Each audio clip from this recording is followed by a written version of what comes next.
This is Chokhmat Chazal regarding lies. This is a different Mishnah that where the sages teach us how they knew all the secrets of lying, how to lie, and how to catch a liar. And it's in the Mishnah. It's in a teaching of the oral Torah, and it teaches all the tricks of how to lie, what to say. So now it's probably at least an hour and a half shiur, but maybe we'll do it next week. But the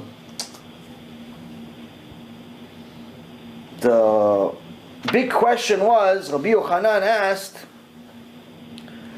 should we teach this? Should we teach how to lie? And it said a famous saying, Oy li im omar, oy li im lo omar.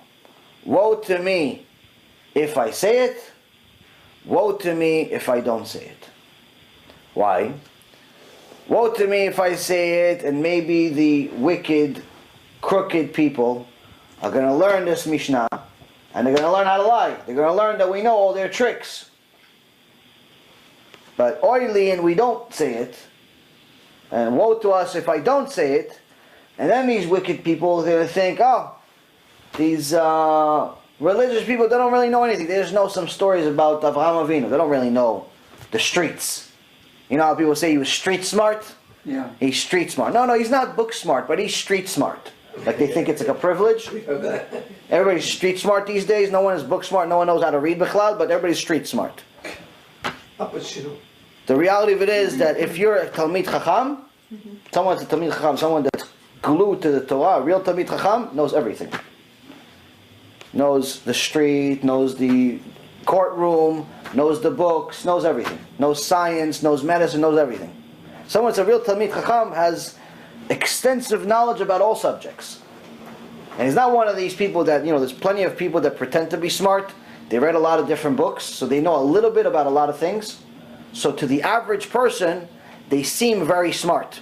Because the average person doesn't really know much about much. The average person knows a little bit about some things. But some people read a lot of books, but it's about different subjects. So they know they have something to say about everything. You ask them, do you know anything about science? They could, give you 3 facts about science. Which to you is like, wow, I didn't know those 3 facts. Tell you know anything about finance? They'll throw you 3 stock quotes. Apple is at 100, Google is at this, and throws 3 things about everything. They could say you a little bit about everything. So to the common person, this person seems like he's really, really smart. In reality, he's not. He just knows a little bit about a lot of things. A Talmid Chacham knows a lot about a lot of things. Meaning he's an expert in multiple subjects.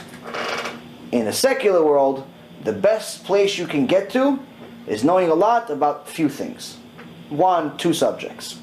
You're an expert in, let's say, medicine, and maybe, let's say, psychiatry or something, because it's a related field. Yeah. You're an expert in law, and maybe also in immigration. It's an expert in something that's connected. In the secular world, that's the best you can get. Something that is related. Right. Yeah. It's usually a lot about very, very few things, and usually those few things are connected. But a Talmid Chacham, a real person that's connected to the Torah, you learn everything in the Torah. There's no such thing as street smart in the Torah. It's just knowing the world. Knowing who's a liar, knowing who's honest, knowing what's true and what's false.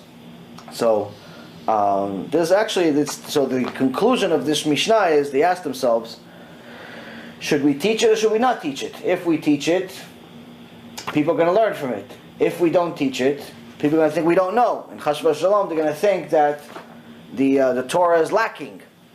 The Torah is only stories.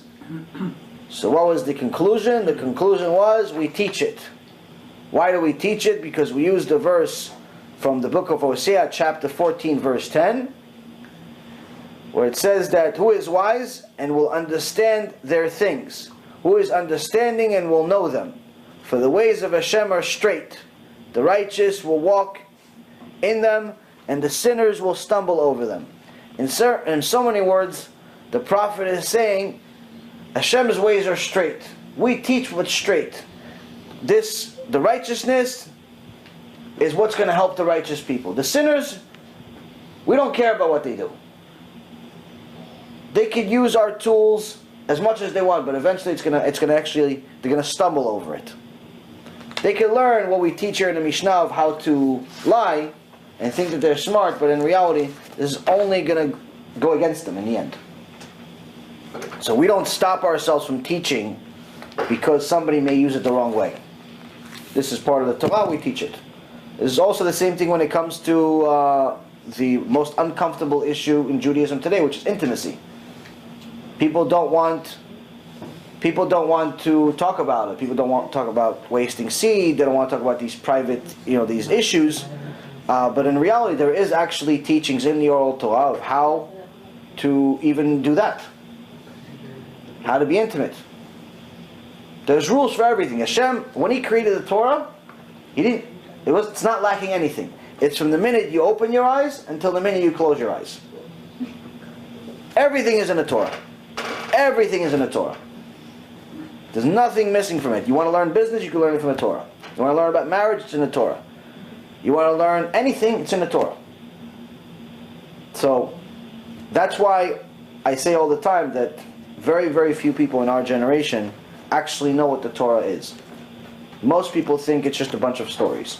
The great thing about it is that the more we read it, we can read it 100 times, and we're going to learn 100 new things. Oh yeah, it's like every time. Movie 3-4 times, you always see something. There's always something that impacts you. 100%. With the Torah, it's it's endless amount. You read the same parasha 1,000 times, you're still going to learn something new. Learn something new always. It's endless. It's endless. Baruch Hashem. Anything else? Baruch Adonai Le'olam. Amen ve'amen. Amen. Thank you, Rabbi.